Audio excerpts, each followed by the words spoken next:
outlandishly passionate about learning from failure. And that's because on a personal level, I see the humility that it brings really drives the kind of personal growth and self-awareness that we need to learn as people. On an organization level, we see our failure report actually bringing about organizational learning and the adaptation we need to do amazing work. But this session looks at failure in the development sector. And I wanted to ask the question, can we create a more effective development sector if we were more open and honest about the recurrent failures that we see over and over again? And I've invited these 9 amazing experts that you see up here today to kick off this discussion and talk passionately about the failures that they see, that they feel, that they want to ask for your help in addressing. And as you will see, there's a huge diversity of experiences up here and perspectives, and I feel just so privileged to have the chance to introduce them to you and give them the space here to share their passions about making the development sector more effective.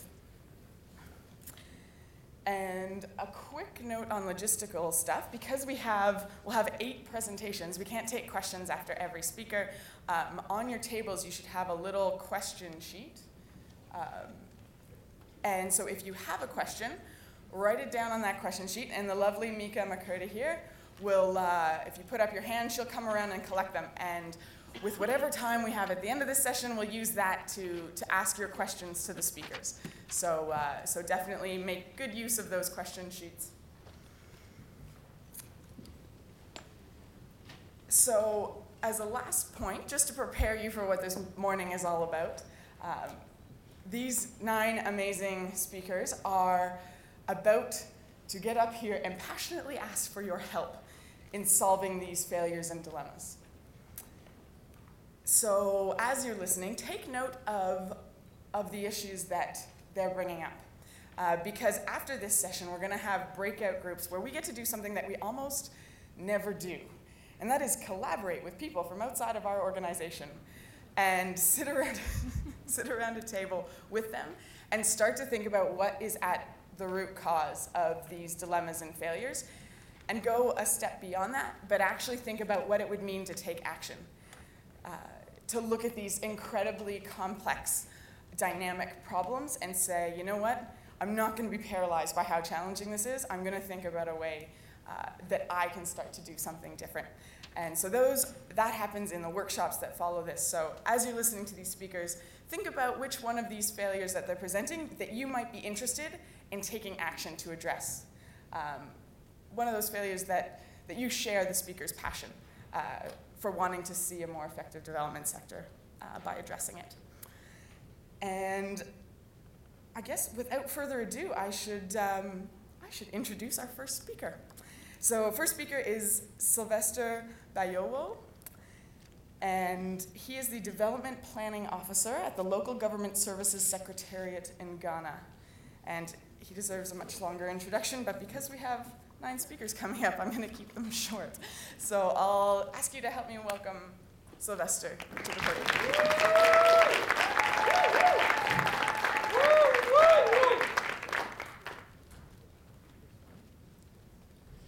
Thank you, Ashley. Good morning, everyone. My name is Sylvester Bayowo. Like Ashley said, I'm a Development Planning Officer at the Local Government Service Secretariat in Ghana. And I'm here to share with you a story. I've been trying to figure out exactly what exactly the failure I'm going to talk about. But I thought I should leave that out for now and share a story, because I know I'm going to be speaking to great minds here, and you help me come up with exactly what the failure is. But I do know that it's a failure. So this is a story about Joe. Joe is a very good friend of mine, very enthusiastic, very hardworking, intelligent. He just came out of school, out of university, and he's so passionate about helping the poor, helping them come out of poverty. And Joe has decided to devote his life working in the public sector, or what in Ghana is also known as a civil service, because he believes that that is an avenue where he can really be of great, immense service to the poor. Now, Joe has been working in the civil service for the past 3 years, and Joe is frustrated. Why is Joe frustrated? Joe is frustrated because he has come up to a system where he is not able to utilize his potential, because promotions, remunerations, he's not being judged by his performance. Nobody is looking at his performance. Nobody is looking at what he's delivering. But his bosses are rather interested in promoting people or rewarding people based on how long they have been in the service. So Joe will have to wait for 6 years to be promoted to the next stage. And so Joe is discouraged in the sense that he says, I don't have to put in my best. I only need to just wait for the next 6 years, and then I'll be promoted to the next stage. But Joe says, no, I will still work very hard. I will still do my best. I'll put in my all. But then Joe comes in touch with a group who have already decided that for us, we are just in the system. Here you don't really need to put in your best. You only need to just wait 6 years and then you're promoted to the next stage. So Joe seems to be the odd one out. Joe is the odd one out in the sense that these guys don't want to work hard. They just want to lapse back. They don't want to work. And so Joe is also confronted with them. He's being tackled with what is known as the PhD syndrome. That is the pull him down syndrome. Because Joe is working hard, but he's making the others look bad. And so Joe comes to a point where he's being frustrated all the time. He cannot deliver his work and all of that. So, 2 things. 1, failure. Rewards, remunerations are based on long service, how long you are in the system, not on performance. And so you have people who are just not interested in delivering, not interested in working, but just being in the system and waiting till it's time. So the result is that people are not doing their jobs. People are interested in relaxing. Now, what I want you to help me with is, how do so Joe is frustrated and Joe wants to leave. Joe doesn't want to be in the system anymore. Joe wants to leave the public sector. What I want you to help me with is, how can I help the system support Joe to stay? Because Joe is he's a potential. He's young, he's hardworking, he wants to deliver, he wants to be around. But Joe is frustrated by these 2 things. How can I help Joe to stay? How can you help me help Joe to stay? I don't know how. I don't know whether I have to tackle the system or I have to sit with Joe. I don't know how. What I want you to help me is, how can I help Joe stay and be satisfied within the system to deliver what he needs to deliver or what he's passionate about? Thank you very much.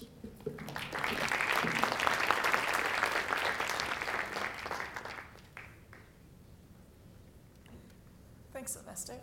So I'm going to get Sylvester and one of our expert EWB facilitators after the session to sit at this table. So if you're interested in helping Sylvester help Joe, then that'll happen right after this session. I'll invite our next speaker, the lovely Elizabeth Dove, who is a Public Engagement Director at Results Canada, which is the primary Canadian citizens organization advocating for more and better foreign aid to end poverty. So, join me.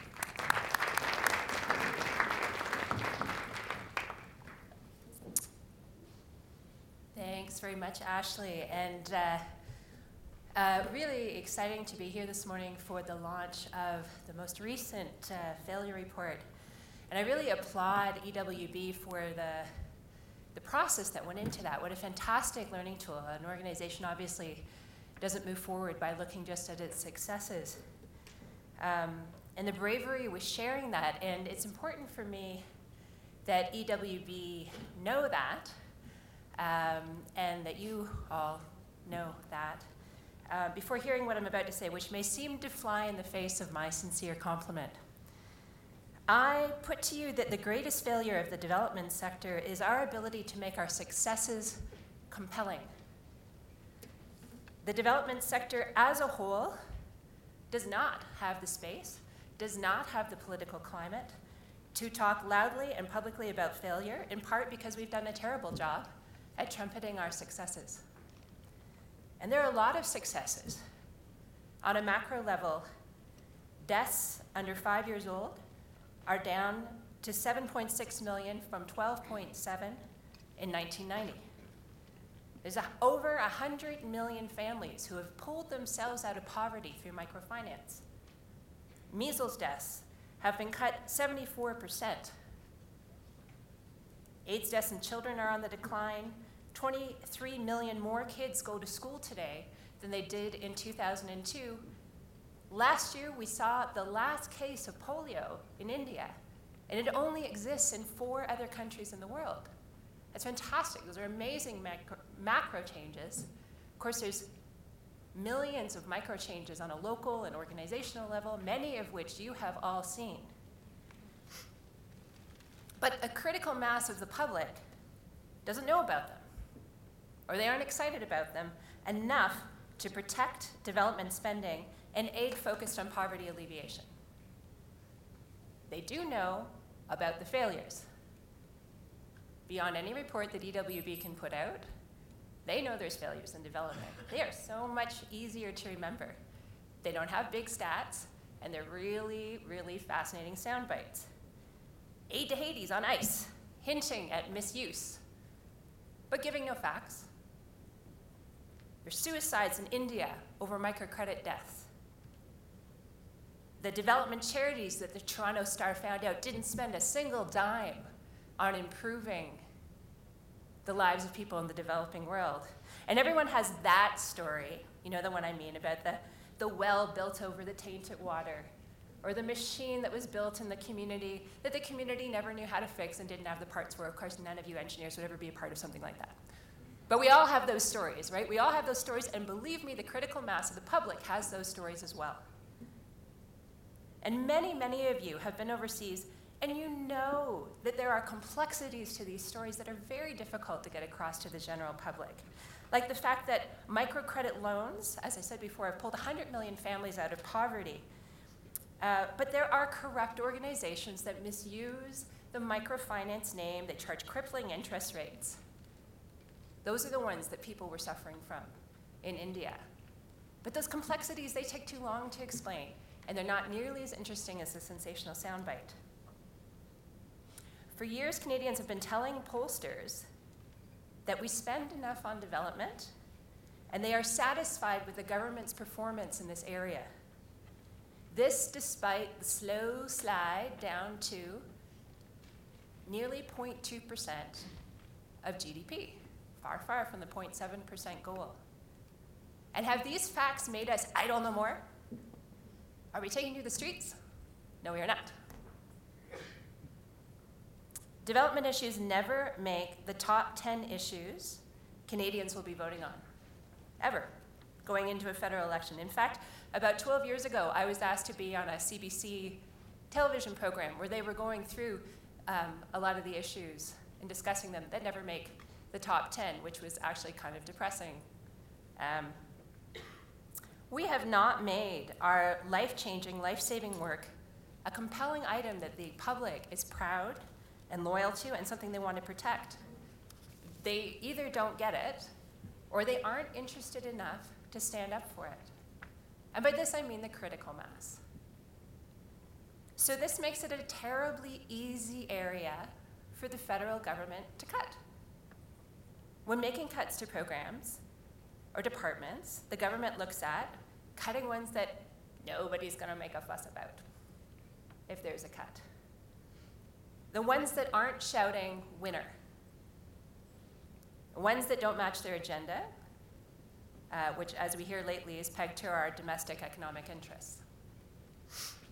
So now we have a government committed in the last federal budget to cut $319 million over the next 3 years. That's 8% of the overseas assistance, development assistance budget. And they didn't do it all of a sudden. They fired a warning shot in 2011. They said, we're going to flatline aid. And the response for the general public? Crickets. Crickets. We didn't stand up. We didn't say anything. We didn't go to our members of parliament. We didn't madly write letters to the editor. We didn't say, this is a bad idea. Development really matters.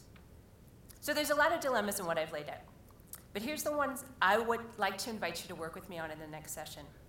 How do we get Canadians to support and act on the complexities of development when to engage them, we have to keep it simple? When we use media of any kind, as you know, whether it's traditional, social media, to a lesser extent video, we have to keep it short and simple and snappy. Even though development is not short and simple and snappy. So I'd really like to encourage you to do 3 things for me. This is a plug to encourage you all to look up reversethecuts.ca, sign the petition. We're going to take this petition to Parliament in a month. On that same site, you'll find a Facebook page, sign up. We've got other interesting actions we'd like you to take part in the next little while. Find your local results group if you're so encouraged by this kind of work. There's one right here in Calgary that's really active and really interesting. We have them across the country. We even have an e-group that operates through a webinar. Find us on our webpage and try to become part of the movement. But most importantly, choose after the break to work with me on this session and let's struggle with it. Because here's the good news. That CBC program, the session after me, was on the environment, which does now make the top 10. So these issues can rise to the public consciousness. They can become voting issues. They can become things that the general public can stand up for. So thank you for your kind attention and hope to see you after the break.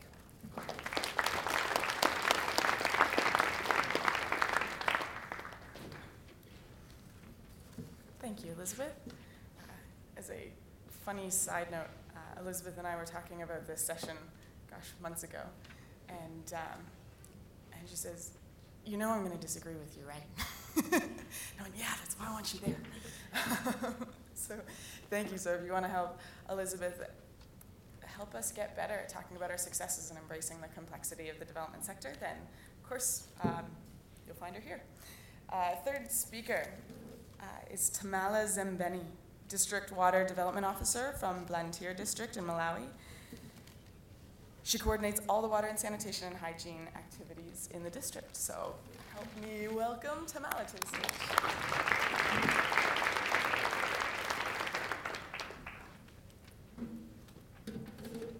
Good morning. As you've rightly heard, I'm Tamala Zembeni from Malawi. I work as a District Water Development Officer with the Ministry of Water Development and Irrigation. In the quest for sustainable development, like the government of Malawi started a quest to make sure that we have decentralization process in the service delivery process so that all the communities could own their projects and then could be involved in everything that is done in Malawi. So with this decentralization process, the government is working on making sure that all the communities, all the people at the local level are involved in the development process that is taking place in their areas. But the challenge that we still have is to successfully make sure that all the communities are owning the projects that they have around them.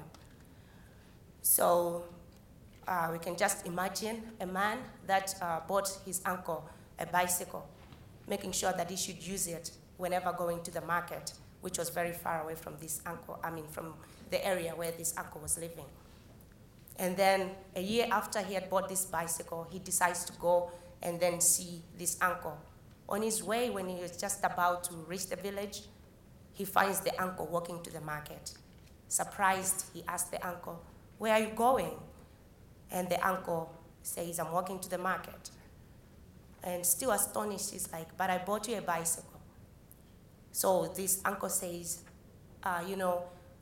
that bicycle, the bicycle's tire had a puncture like 3 months ago. So I was waiting for you to come and make sure that you give me money so that I can have this bicycle repaired. This man is like sorry, because he's like, am I supposed to buy the bicycle and also make sure that I take care of everything to make it roadworthy? So this is like a tendency that is there in Malawi, or in my work, like in the water and sanitation sector where I work.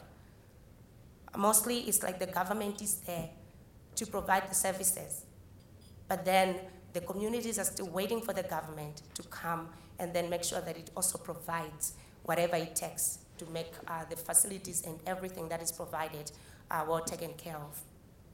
So this lack of ownership is a problem and is contributing to many other problems in the water and sanitation sector in my area. Most of them, it's like some of the problems that I have, there's vandalism of facilities resulting from lack of commitment from communities to secure most of them, the boreholes that we have like delivered to the people. And also there is a failure to establish and sustain a maintenance fund that is, when properly managed, it leads to continuous access to safe water. And sometimes there's also lack of commitment for communities to make sure that they are making the surroundings of the facilities that are given to them like clean, and make sure that everything is well looked after. So these are some of the problems that we have as a result of lack of ownership that is there in our country. And then, the question still remains, is it our institution that is not like making it possible for these communities to really embrace this sense of ownership for their own projects? Or is it on the part of the communities that it's difficult for them to really embrace this? Whenever the government is providing like safe water services or safe water facilities to people, what it does is it's involved in community mobilization, letting the people know that the projects that are coming to their areas are theirs, and they're not supposed to wait for anybody to come and repair them or fix any problems that develop. And then a committee is formed, these committees are trained. So the understanding is that these things are enough to make sure that these communities take the responsibility of looking after their facilities. But to the surprise of everyone, you find that this doesn't happen. So, of course, we're coming from a background whereby the government used the top-down approach. It could provide all the services to the communities and then come and then make sure that everything is in order, taking care of those facilities. But then with the decentralization process, that's when the government is trying to use the bottom-up approach, whereby the communities should demand and make sure that they are taking care of their facilities. So it's like, where are we getting it wrong? Is it on the part of the communities? Or is it part of us as the people who are involved in service delivery? Because like maybe the community mobilization, how it's done, is it like not leaving room for communities to come up with ways of how they can support themselves? Are we like dictating to the people what to do? Because the community mobilization process, how it's done is people are taught what they're supposed to do. This is your project and this is how you're supposed to run it. Take care of it, nobody will come. Or maybe we're not leaving room for communities to decide on what they want to do. There are a number of issues that are affecting the water and sanitation sector in Malawi. And looking critically at all these issues that are affecting the sector, you'd really look at them as less important as compared to the issue of lack of ownership. Because we're like, if all the communities were able to own their own projects and they take responsibility to make sure that they are really taking care of the projects that are there, the issues, like the challenges of lack of resources or inadequate resources or something like that could be counted as less important.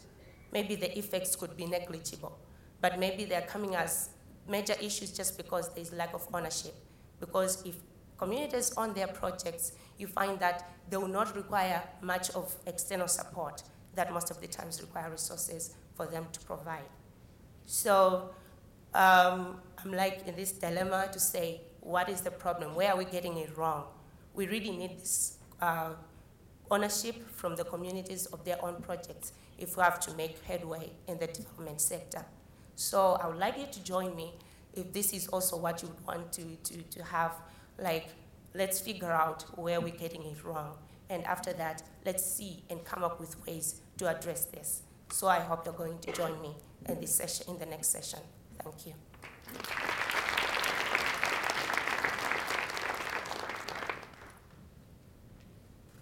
Thank you, Tamala. And thank you for sharing the problem of community ownership as the failure you'd like help addressing. Moving on to our fourth speaker is Baba Jibril. He's the Assistant Development Planning Officer in the Toulon District Assembly in Ghana. So help me in welcoming Baba Jibril.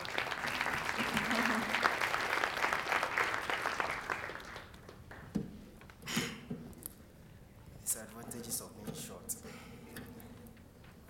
My name is Baba Jibril, and I've been looking forward to this day for the past 2 weeks because I received a mail from Ashley to present on this issue. My job in Ghana specifically is simple. I'm a planning officer, and my job is about decision making based on objectives that we set and how we achieve these goals.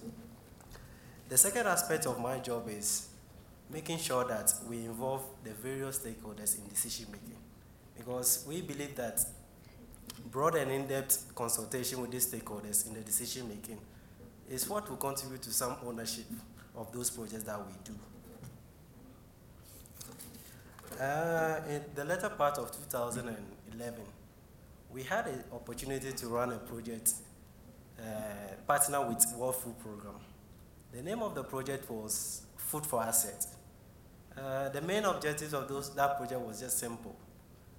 Communities were to provide labor to rehabilitate some of 16 dams district-wide, so that at least all year round they can have access to water.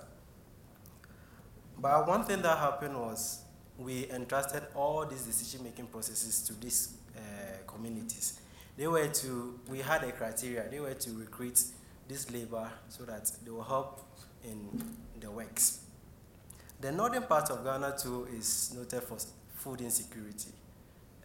Total output of food per family or household is not able to sustain them up to the next farming season. So we thought this was a good project that will help us contribute to the lives of these communities. And I believe the rehabilitation of the dams were to solve some of these problems. The simple thing about this project was World Food Program was to provide them with food assistance for the short time so that they work on their dams. The place that we failed was we entrusted the whole process of recruitment in the hands of the community members. We met with the chiefs and we discussed what we wanted the project to be like. They were to form a committee, recruit some people to work on the dams, and we gave them a criteria. School children were not to be involved, and each household was to provide 2 people, and it was supposed to be demand-driven. But our failure was, what we did wrong here was, we were supposed to organize a public forum in these various communities, but we didn't do that. Public forums was something like to ensure that there's transparency and accountability so in the running of that project, but we weren't able to do that, and it cost us a lot because the project was in 2 phases. The first phase was the rehabilitation of the dams, and the second phase was World Food Program was to help the women in those communities to undertake dry season farming in a period where there are no rains. apart from we as a district having a bad name with World Food Program, what this failure also caused us was World Food Program never went ahead to support those communities to go on with the dry season farming, and it was something that we were very ashamed of. To conclude, I would say that sometimes the zeal to promote the common good, to bring change in the lives of people, can result in some failures that you never imagined. But failing does not mean that you are a loser or you are wrong. It only means that you have the opportunity to reimagine your world with innovation. And I think with me, I want people to help me in figuring out how we can involve these stakeholders. Was it wrong entrusting those responsibilities to them?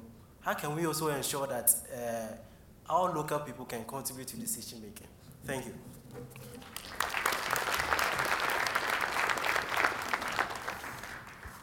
Thank you, Jibril.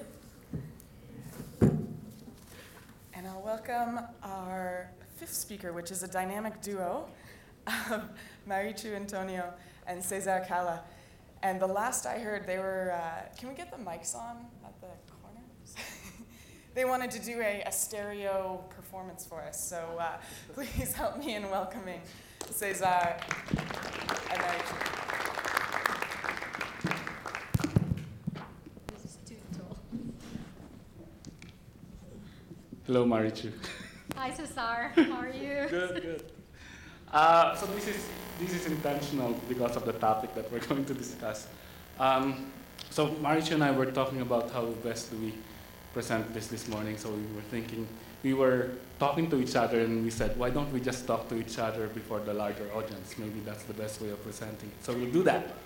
So Marichu, what do you think is the best way of addressing some of Canada's more continuing social issues like poverty or completion of schools of some vulnerable populations?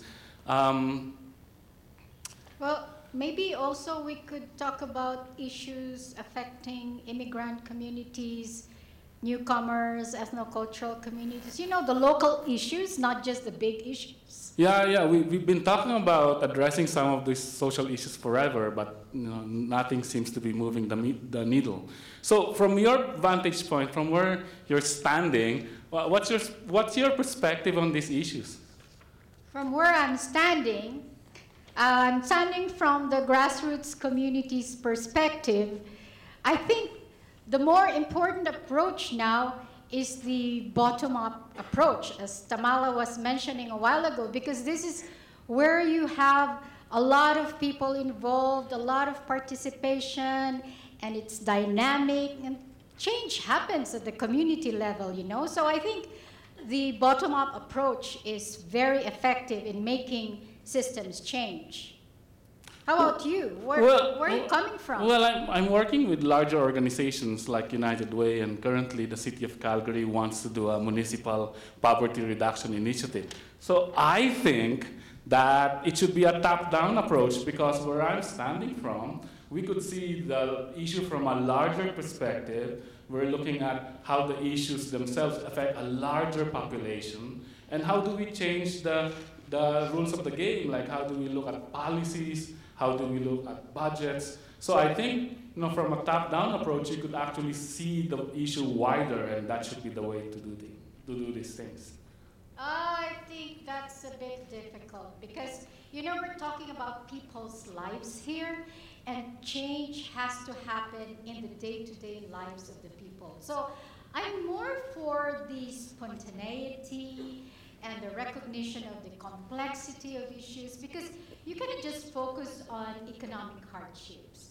You also have to focus on social relationships at the day-to-day lives of people. So the lived experiences, the spontaneity, the complexity of issues happen in the individual's lives. I know, but what we need to do is to really look at the issue and try to dice it into pieces that we could work on. So things that are recognizable, like from a larger institution perspective, we need to create certainties about certain issues.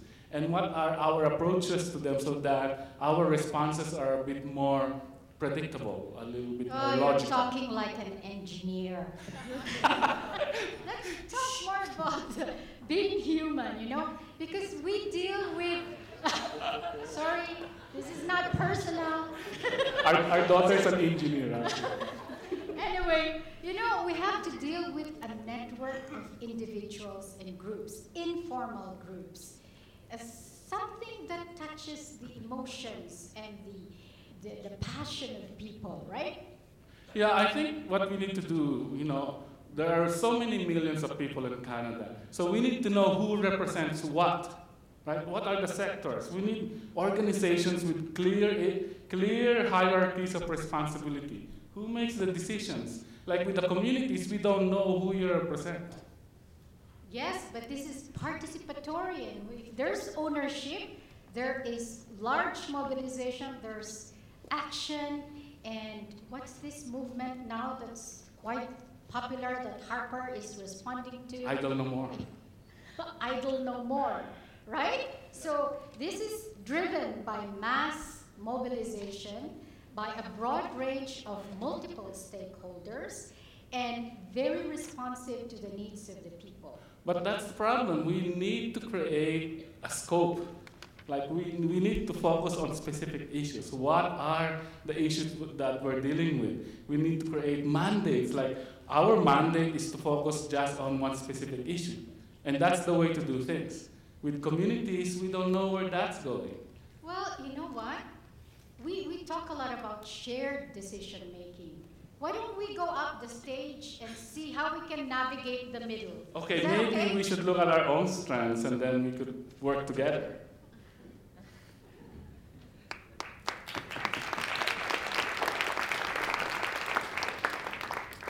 So we're not done yet, we have 2 minutes. Okay, so summary of the problem that we would like you to be involved in, navigating the middle and bringing communities and systems together to work on social issues.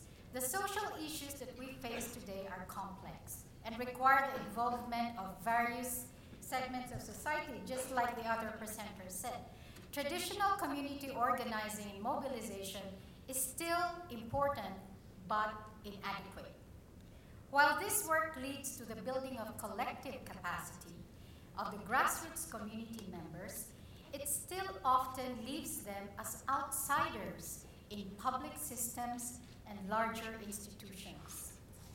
On the other hand, top-down approaches like those led by governments and corporations and even charitable organizations like where I work at United Way are also proving inadequate and do not bring into the picture the knowledge and experience of communities necessary to develop more long-term and effective solutions. It is important, therefore, to enable both to navigate the middle between the community, public systems, and larger structures. So we have 3 questions that we would like to address. First, how do we create, facilitate the capacity of communities, especially those who live the experience of poverty, isolation, or exclusion, to engage with, collaborate with, and work with larger structures of government, corporations, and public systems. And also, how do we build the capacity of systems and larger structures who are working in a certain way to work with community in a respectful and inclusive way? And finally, in navigating the middle, how do we create the processes that enable both grassroots communities and larger institutions to engage in creative dialogue, co-create the solutions that work? So come to our session and we want to explore these 3 questions with you, and hopefully we could come out with 1 to 3 prototypes that we could work on. Thank you.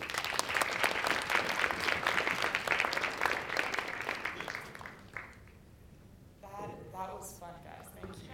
I should probably point out that Cesar and Marichu are a happily married couple. Yeah. I also realized I did a poor job of introducing them. Cesar is the manager of neighborhoods at United Way of Calgary, and surrounding area, and Mary Chu is the Executive Director of the Ethnocultural Council of Calgary. So thank you for that wonderful and dynamic presentation. I'll introduce our sixth speaker. It's Kosi Yankee, and she is the founder of the Key Credit Microfinance and Nuba Foods and Commodities Limited, which are both based in Ghana. So I'll invite Kosi up to the stage.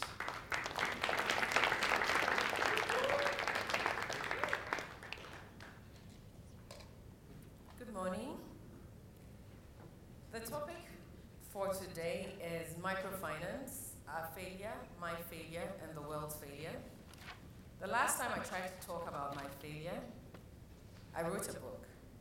I never published it because I shared it with my friends, and the response was, how do you write about something that everybody is so interested about? A topic, microfinance, that the world was so passionate about, and then you write to condemn it and share the failures? I don't think this is the right time. So I sat back, and for the first time in my life, I shut up and put it away. It's still tucked away in my laptop somewhere. But I think one day it will come out, and I'm glad I have the forum today to talk about it. First of all, let's define microfinance. In very simple terms, it's providing access to financial services for the underserved, people who usually would not have had access to it. The problem that I come to share with you today is the over-indebtedness of the microfinance sector. And when I talk about over-indebtedness, what I'm trying to say is giving people too much money. One person too much money, two people too much money. Not so much that it changes their lives, but it actually really destroys what they've worked for. Just to start with some statistics as well, in 1997, only 7.6 million of the world's poorest were touched by microfinance. In 2010, more than 137 million of the world's poorest families received a microloan, and it impacted more than 687 million families around the world. That's a lot of people. But when you look at sub-Saharan Africa, we have the worst loan portfolios ever. And that is because we failed at how we delivered microfinance. It should not have gotten to this point. So 6 years ago, I quit my job on Wall Street and moved to Ghana, and I started a microfinance institution. My mom was involved in development work, and I'd heard so much about microfinance. I'm sure most of you have heard about it as well, where it saved the lives of women, where for the first time in their lives, they could actually buy a dress for their child. And they had moved from selling on the ground to buying tabletops and selling on it. It sounded like a very beautiful idea. The concept was great. But we didn't for once think that it was promoting mediocrity. We all wanted to be a part of it, and I wanted to be a part of it because it was a development of progress. In college, I wrote a paper on market women in Ghana specifically, and how empowered they were. Incidentally, my first job out of college, working at Deutsche Bank, I was put on a project not really aligned to my job, which was to set up the microfinance fund. With this fund, the manager of the fund asked, for helping with me with this, I want you to find a microfinance institution in Ghana that could benefit from this. I was quite excited, got a grant. I'd gotten a grant whilst in college, and I'd looked into microfinance, went back again this time, and could not find one microfinance institution that met the criteria. And that is a big and a major problem. I said to myself that I was actually going to start that microfinance institution that would benefit from this fund. But there's a problem. 2 years into the project, I realized that microfinance, the way we've spoken about it, was not it. It had changed drastically. We were over-promising people and under-delivering. How could we raise the hopes of all these people and watch their dreams get dashed? Because we became greedy. We wanted to be part of this growing phenomenon. In our quest for nirvana, being pushed by the world, global markets, international development agencies, we led the market into over-indebtedness. That is a problem. In this case, there are so many institutions still following the same people. The markets are saturated with people trying to give microloans or working capital to the working poor. The working poor are people who are working but earn close to $2 a day. So, here we are today. Was it enough for us to sustain that mediocrity? Were the promises of this concept what it seemed, or were they beginning to shatter the dreams that these women held and believed so strongly in? My point is, everyone has a limit, and we had pushed as institutions the limit, and that was our failure. Could this be sustained over the years? Is my institution and many others focusing too much on capital being the solution to the problem of the poor? Yes, it is, from my point of view, and that was our failure. There were other issues we should be aligning with. The magnitude of the problem is huge. Think about the number of people I spoke about, 685 million people around the world. It affects the hopes of the people who are indebted, but the ripple effect affects the lives of the people who depend on them, and we need to bring change. Sadly, what is happening in the microfinance institution is what has been prevalent in the international development sector, the world's problem. That is how I see it. A good idea comes up, and we all jump onto it. No one takes the time to be innovative or to question or to take a step back from it and think about how we could do it and do it better. We all go about drilling the same wells in Africa. We go about building the same schools with the same ideas, instead of looking at the problem and other problems and how you could align the current problems and make changes through other issues. So today I want you to come with me. I don't know where I'll be sitting, but come, support us, and find a way to solve this problem. How do we get organizations like my own organization to think about other solutions for pulling people out of poverty without focusing too much? Find solutions to complement finance. Is finance the only problem? That is where we failed at. We only focus on one thing because that's what everybody expected us to do. So please come and join me and help me solve this problem and make the world a better place. Thank you.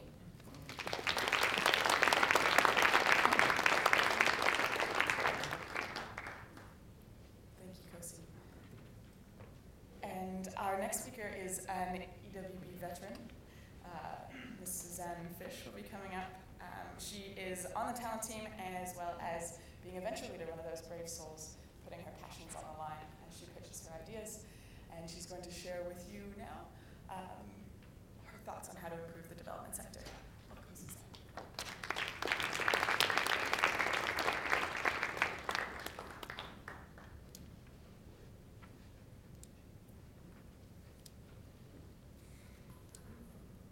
Good morning. I first of all wanted to say how proud I am to be up here. It's just pretty amazing that as an EWBer, I have the opportunity to come up here and share some of the tensions and failures within EWB that I see, and it's so much in the spirit of critical friendship, and I'm just so proud that I have that opportunity to do that. So thank you, Ashley, and also to everyone in EWB that promotes this. So the failure that I want to present is actually much more of a paradox than a failure, similar to what Cesar and Mary Chu were showing us. And that paradox is a paradox that I experience every day as in my job at EWB. So my job at EWB is to hire and to train African program staff. And the major tension and struggle that I face every single day is a tension between inclusion and specialization and focus. So let me describe that a bit more. When we look around the room right now, you will likely notice that we are quite a similar bunch.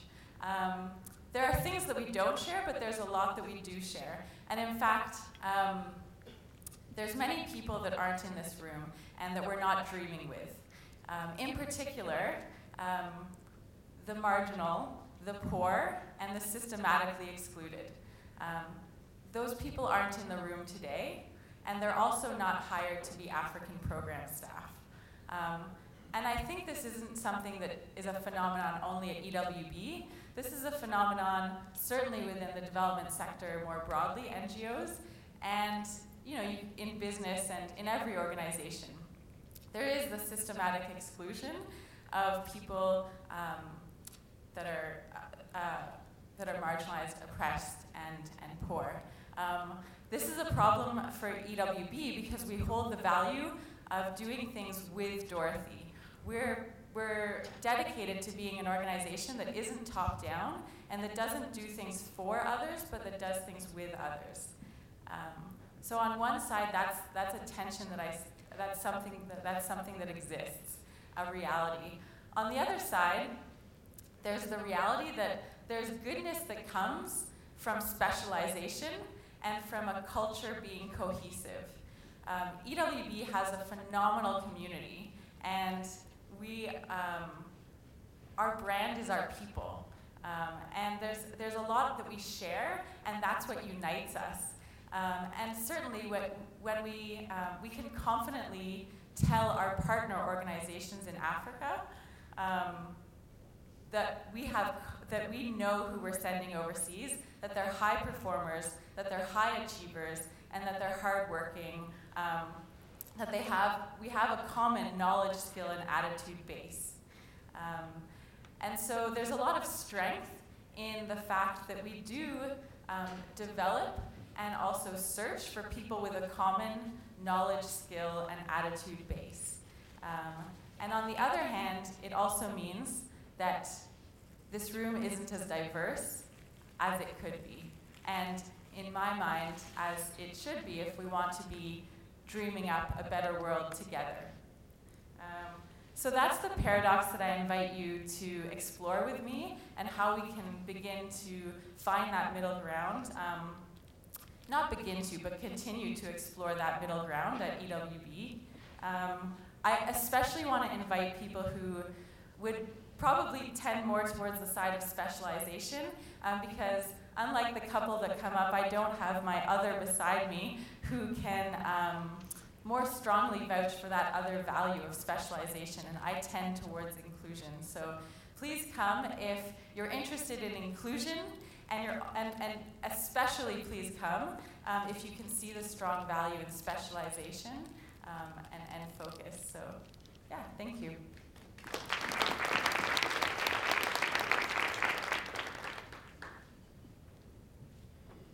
Thanks, Suzanne. So we have one last speaker. His name is Peter Awen, and he has prepared a presentation, so we get some visual reference for you as well. So I'll invite Peter up to the podium. He is the co-founder and co-CEO of AfroLead Institute, which is the largest youth leadership and social entrepreneurship development organization in Ghana. So welcome, Peter.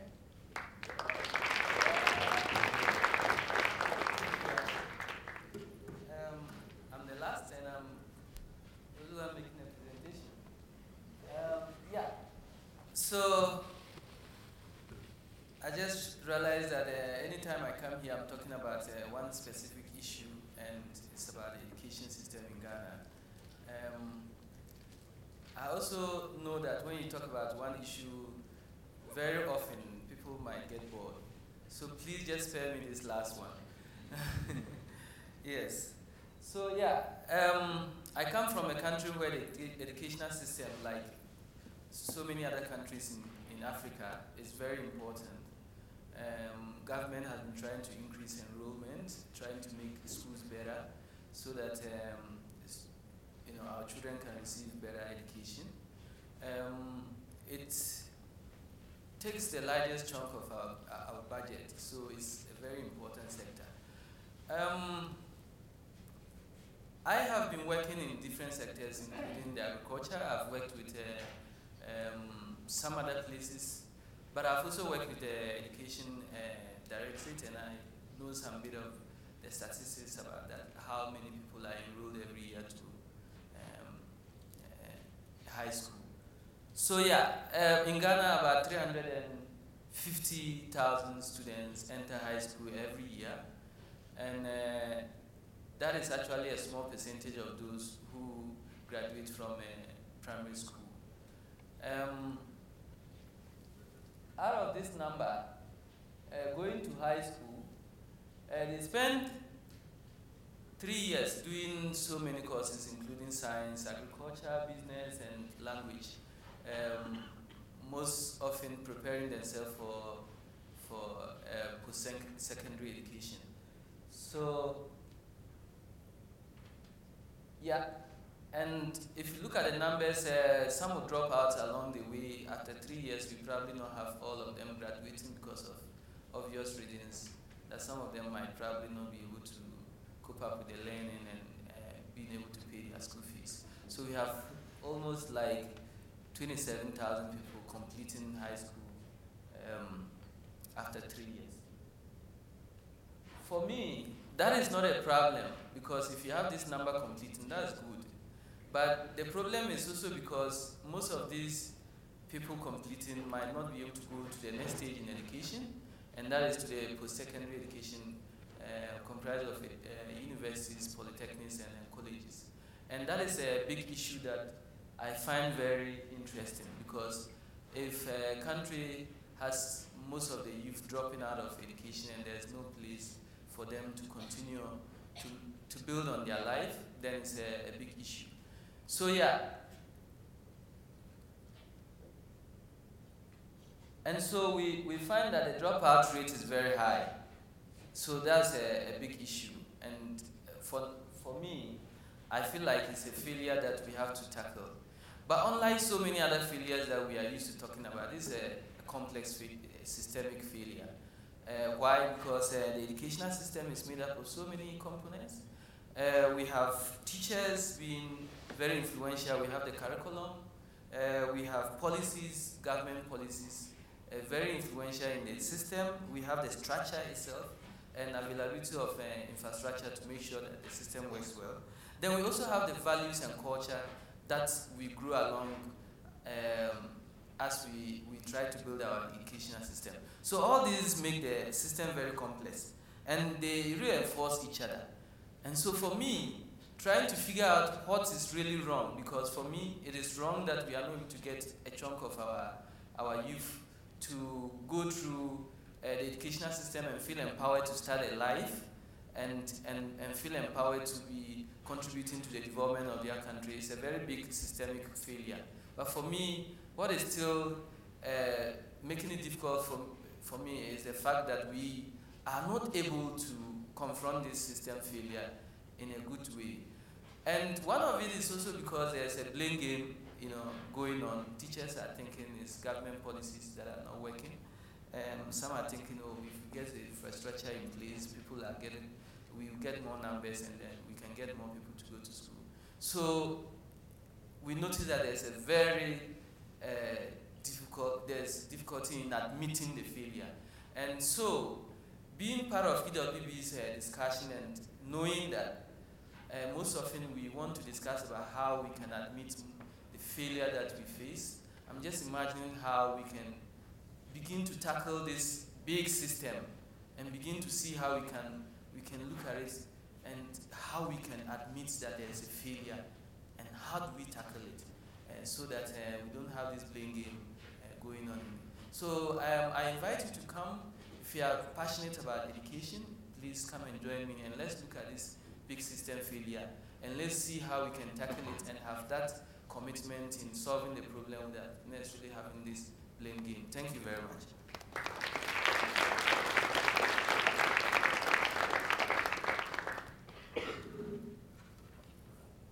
So I'd love to give just one more round of applause for our amazing 9 expert contributors to this session. Leave it to me to make an incredibly ambitious, unconventional session with 9 panelists at the front who all get 5 minutes to speak. I originally called this session The Voice.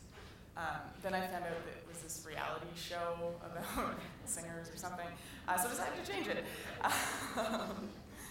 But the idea of The Voice was to bring these experts up who know exactly what is happening on the ground. They're doing this work every day. They're the folks that are investing their entire lives in creating a better world and see what's working and see what's not.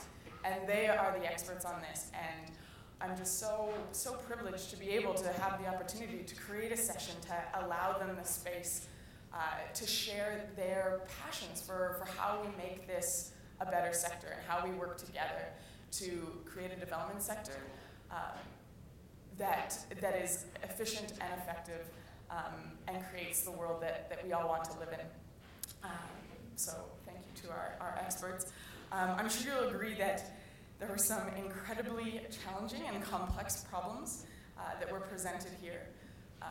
And I'd like to invite, I'm not sure how much time we have, let's say 20 minutes, for questions, for asking about some of the presentations here. If you have any clarifying questions or curious to learn more before we break out into the breakout groups and start to look at how to address these wicked problems. So if you have any questions, you can, I guess that whole sheet in the middle of the table didn't work very well. Microphones should be on, so feel free to come up to the microphones and ask any of us a question about what you heard this morning.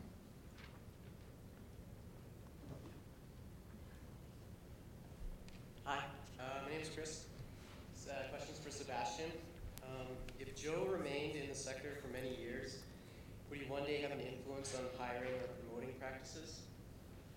I think it would just encourage Joe to change the system instead of changing himself. Thank you very much. So this is very interesting. So Joe apparently happens to be working with the Human Resource Directorate. So Joe has a high potential, in fact, 90%, of being in a position in future where he can recruit human resource for the sector. But Joe is frustrated. He wants to leave. And Joe is like among several thousands of graduates who get employment with the public sector after 2-3 years, with all the talents that they have. They want to rather go and work for profit-oriented organizations where they can make more money and where their efforts are more recognized, leaving a sector that is dedicated to alleviating people from poverty. So I want Joe to stay.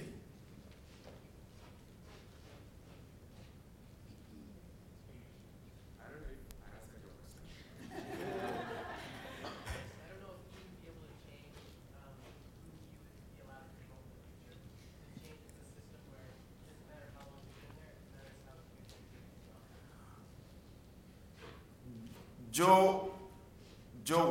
Joe won't be able to change that because it's an inherent structure. It is something that binds a lot of the organizations together. It is something that exists, and Joe alone in his organization can't change that. It's an issue of government, it's an issue of laws, practices, and Joe as one person won't be able to. Yeah. Oh, hi, I'm Rebecca.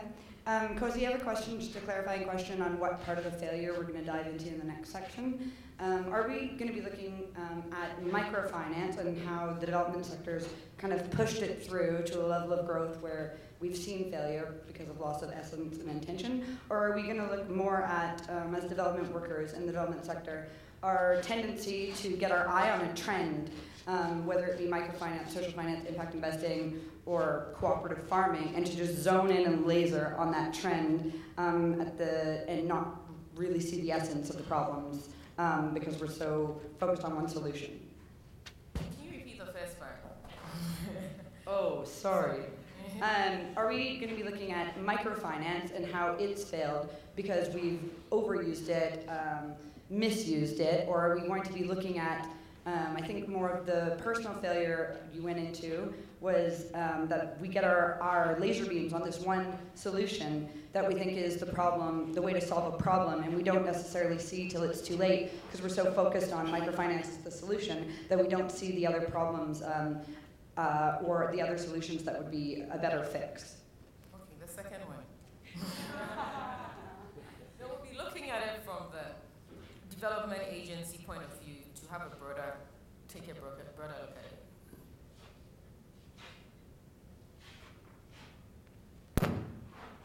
Hi, my name is David. Kosi, the question is also for you. So I've met a lot of people in development organizations who, like you, know a lot more than they talk about, who could also write books that would teach people like me or all of us a lot.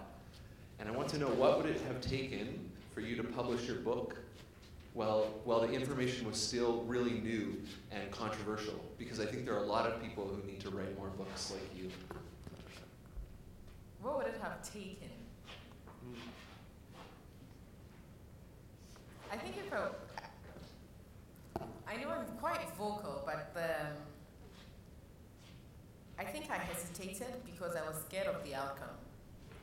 And it's quite interesting. I had a few people who supported me, and I think I should have gone ahead to write it. But also, I figured it was also going off focus because I was actually working instead of, I should focus more on my work than to focus more on writing. So it doesn't really make sense, but I did get a lot of people at the end trying to push me too, but that was after they realized, or after the news started coming out about how people were dying in India and how it actually really wasn't working in other African countries. That's when it came out. And for me, I also felt like it was a little too late at that point to bring it out because everybody was talking about it. But yes, it was something that should have come out more.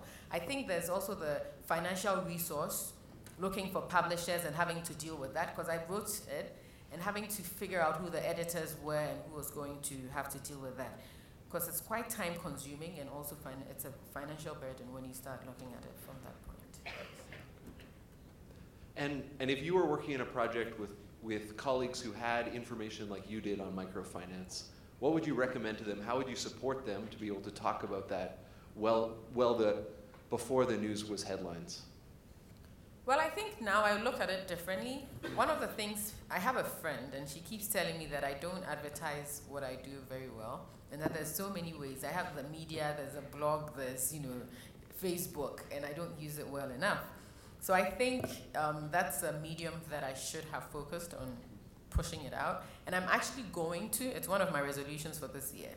So for me personally and for other people that I work with is to kind of get more vocal and use the media more, the internet and the blogs and Twitter and whatever to get their message out there. Yes. Thank you. Thank you. My question is for Peter, and I'm not sure this is the best forum for it because I'm not sure it's a question you can really answer right now, but more like a thoughtful, like a thought-provoking question. And so I'm thinking more in, every time I've talked to JFs so far, my conversation has boiled down to incentives. And what are the natural incentives that should be there that would make the system kind of work without being pushed along every step of the way? And I'm wondering, in the system of education and trying to promote the university, like the will or the ability to go to university after high school, if that's the step to be focusing on, or if it's maybe, which is maybe not fair because it's maybe not your area as well, but and complexity of development, but if it's more the kind of the availability of jobs after university. So what's the point of having a university degree? I know a lot of us face that now in Canada, it's a conveyor belt, that's the typical next step. Get your university degree, and then, is there a job for you after that? You end up doing any job that is at all related to, okay, engineers may not have this problem, sorry, international development student. So that's kind of what I'm thinking, and maybe that would help kind of focus in on what is maybe a more systemic way to focus on answering that university question. Yeah. I don't know if it's, sorry if this is a really long-winded answer. So, yeah, I think I agree with you that maybe the focus of, I don't know, what is the purpose of education in the first place? I don't know. Can somebody answer that question? I just want to know what education is meant.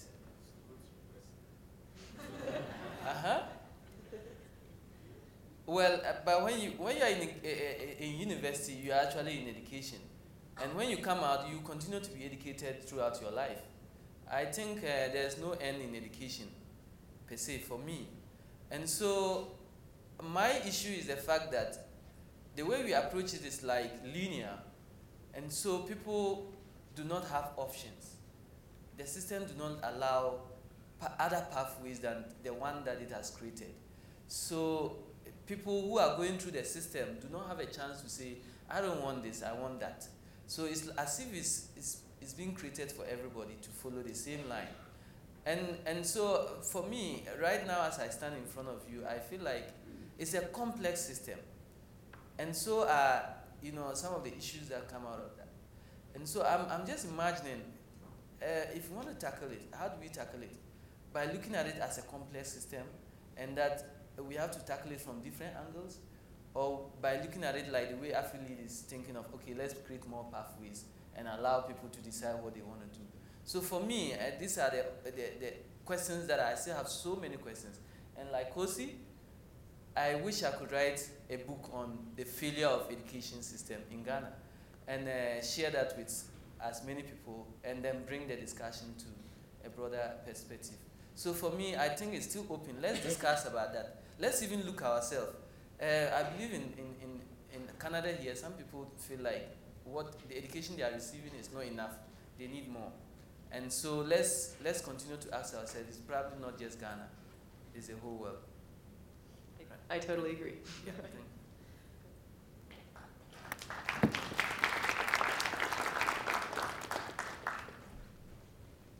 Hello, my name's Graham, and this question is also for Peter. It's a two-part thing, Peter. In Canada, we have a bit of a cultural problem in an area, I believe, where we concentrate our focus on getting our kids to university, when in many cases that's not actually the right place for them to go. They should be going to a technical school or some form of hands-on training maybe, which is likely much more in tune with what they really want to do. But our status here is to some extent defined by what we do, and we seem to have provided a higher status level in a lot of Western countries to people with a university degree, as opposed to somebody who's gone through and become a skilled metal worker or somebody like that. I believe in Germany that's different. Some of the European countries treat it much better. So my first question to you is that an issue in your culture? And the second question is a more straightforward one.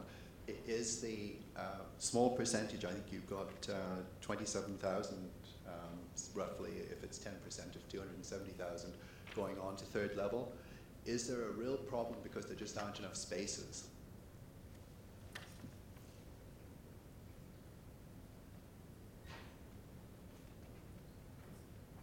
So I think I heard the first question, but the second, maybe when I finish this, you might want to take it again. The first one, comparing cultures and seeing how it influences the system. I know the whole of Africa, our foundation of education is different, quite different. And if you look at it, it's much influenced by our history of colonialism. And so for me, when I was looking at the educational system in Ghana, I realized that a lot of the African values are left out. For instance, I was in the city for a long time, and then when I was 16 years, I decided to go to my village and visit them for the first time. And then when I got there, I realized that the way most of them were not going to school. Almost about 90% of the kids didn't want to go to school.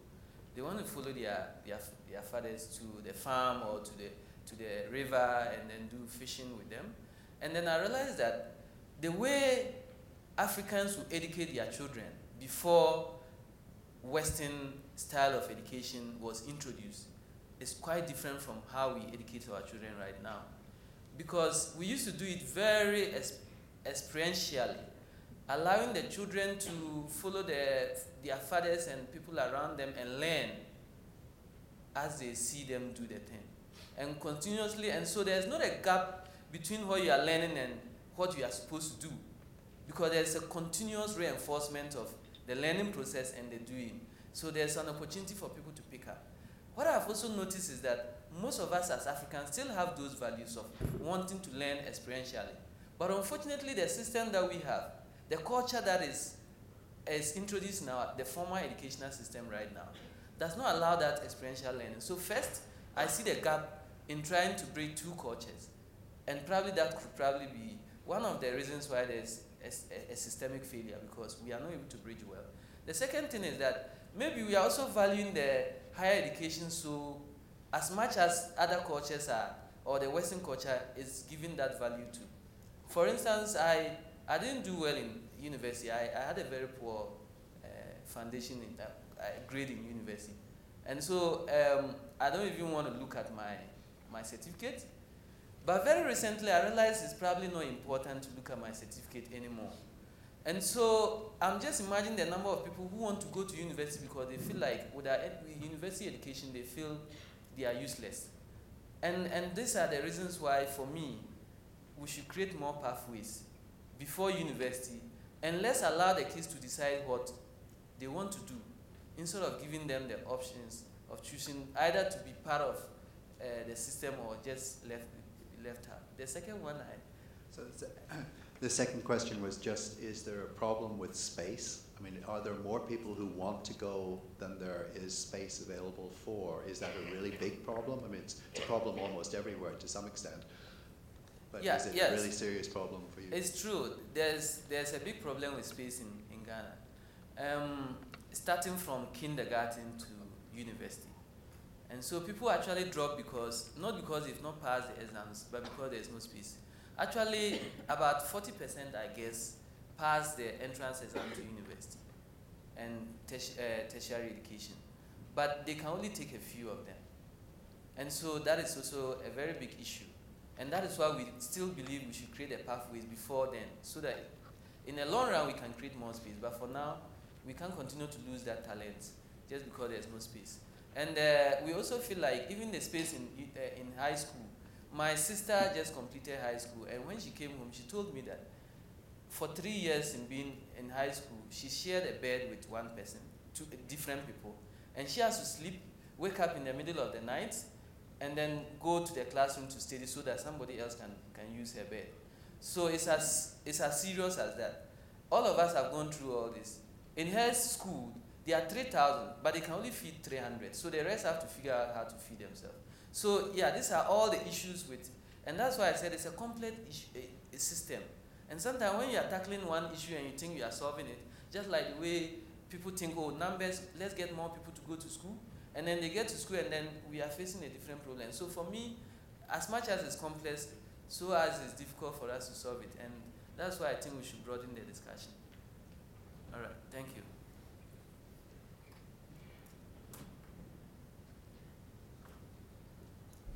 Good morning. I think this would go to Kosi or any other person who can help with the answer for me. What is poverty?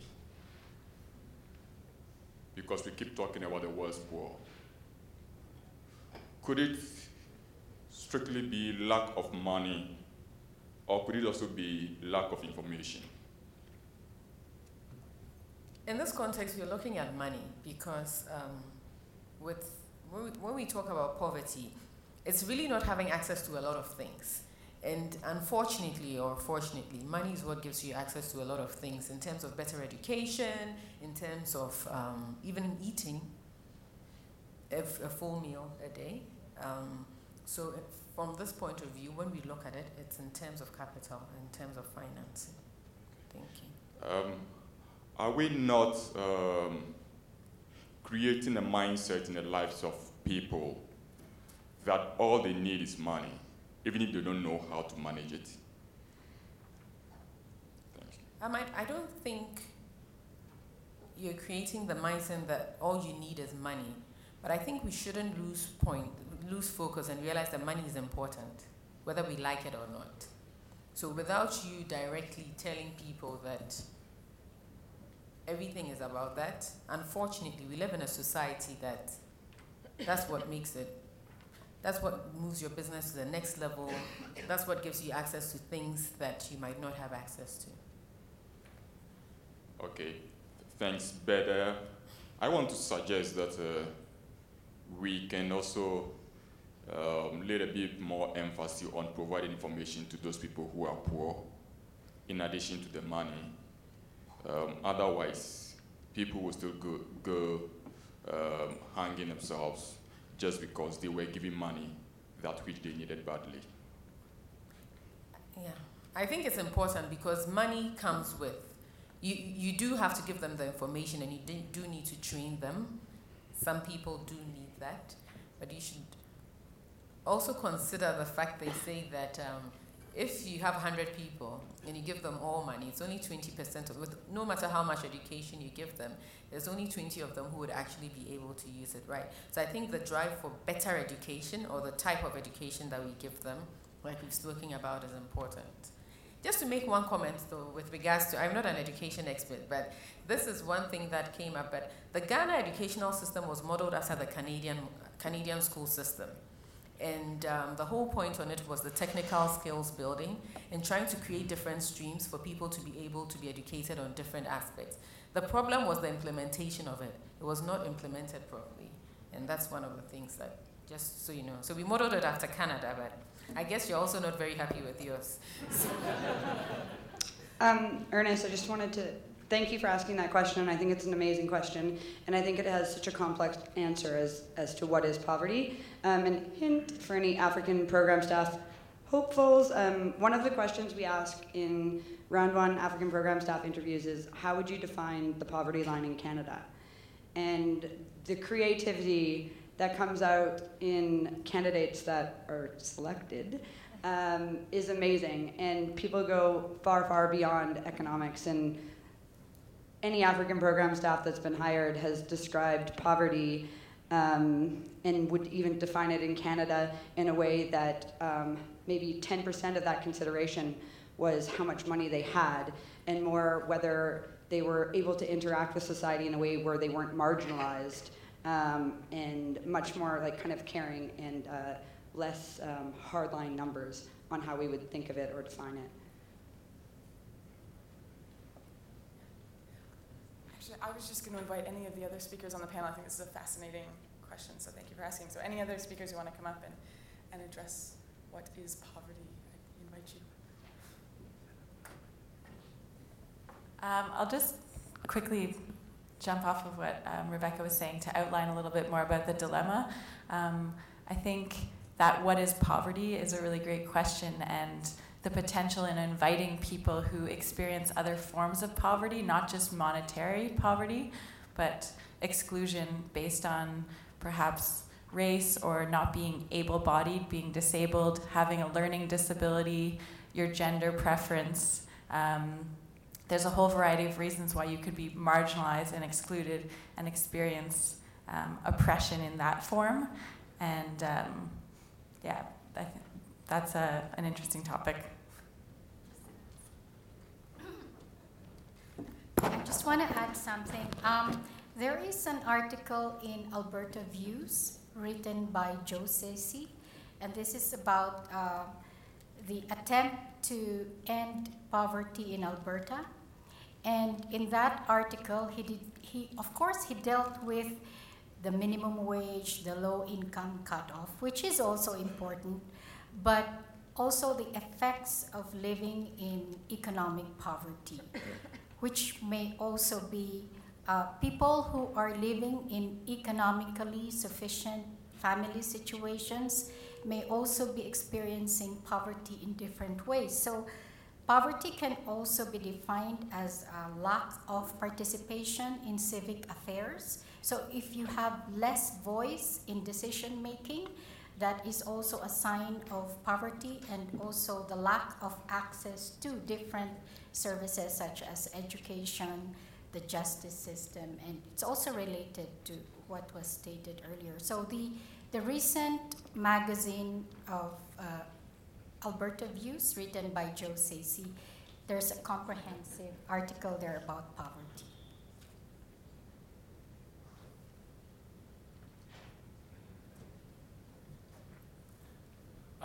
Also, in Canada, it's interesting to see, based on the comments, that poverty is not just economic perspective, but also more holistically in terms of isolation and exclusion. That in Canada, the trend now is the racialization of poverty. That race has become quite a predictor, quite a powerful predictor of whether people are vulnerable to becoming poor or not. And that also looks at how, and it parallels to that question of exclusion and isolation, especially with newer refugee communities, all right, and where poverty is twice, 3 times, or even 4 times higher than the broader population in Canada. So it really looks at larger questions of isolation and exclusion and lack of participation, not just on the economic side, but on the social side of society.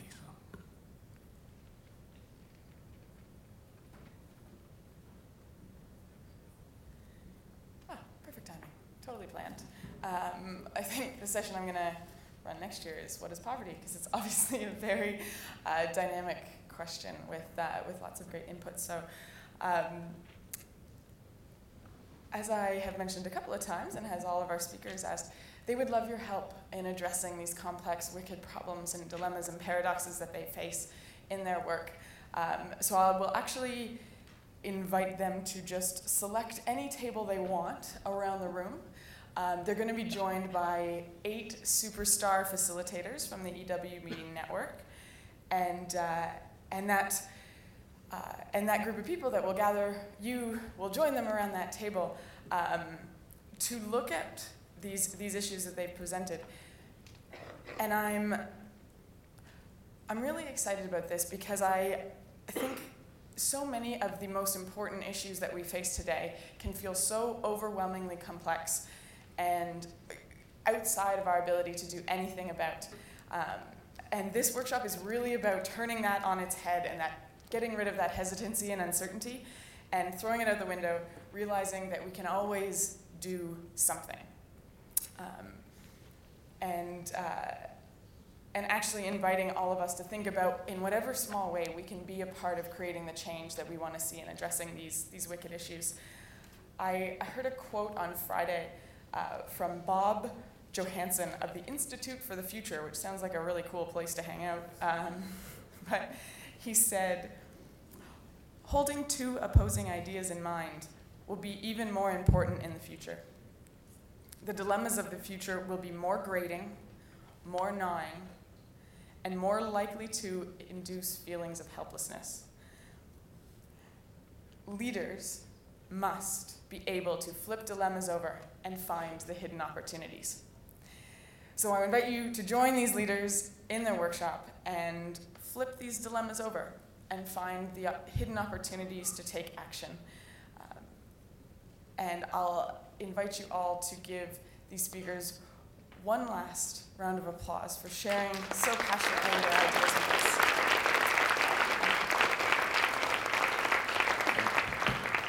And if I'm correct, we have a 15-minute break, but the workshops will start in here at 10:30. So thank you all.